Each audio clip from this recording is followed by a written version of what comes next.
বিধানসভা, এটা আমাদের কাছে একটা চ্যালেঞ্জ ছিল। আমরা কখনো জিতিনি, এবার মানুষ যেভাবে দুহাত তুলে আশীর্বাদ করেছে, আগামী দিন বিজেপি এখানে নিশ্চিহ্ন হতে চলেছে। আমরা 6-6, মানুষের আশীর্বাদ মমতা বন্দ্যোপাধ্যায়ের প্রতি, মানুষের আশীর্বাদ অভিষেক বন্দ্যোপাধ্যায়ের প্রতি। আজকে মানুষ দুহাত তুলে তৃণমূলকে আশীর্বাদ করছে।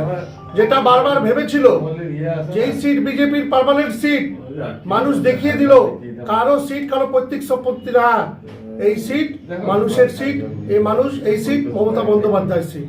এই জয় আমরা মা মাটি মানুষ সরকারকে উৎসর্গ করলাম। আমরা মমতা বন্দ্যোপাধ্যায়ের নেতৃত্বে, অভিষেক বন্দ্যোপাধ্যায়ের নেতৃত্বে আগামী দিন 2026 কেবলমাত্র সময়ের অপেক্ষা। দেখবেন বিজেপি তাদের নিশ্চিহ্ন হয়ে, আর অভিষেক বন্দ্যোপাধ্যায় যদি দরজা খুলে, দরজার ভিতরে অনেক লোক এখনো লাইন লাগিয়ে আছে, অপেক্ষায় থাকুন।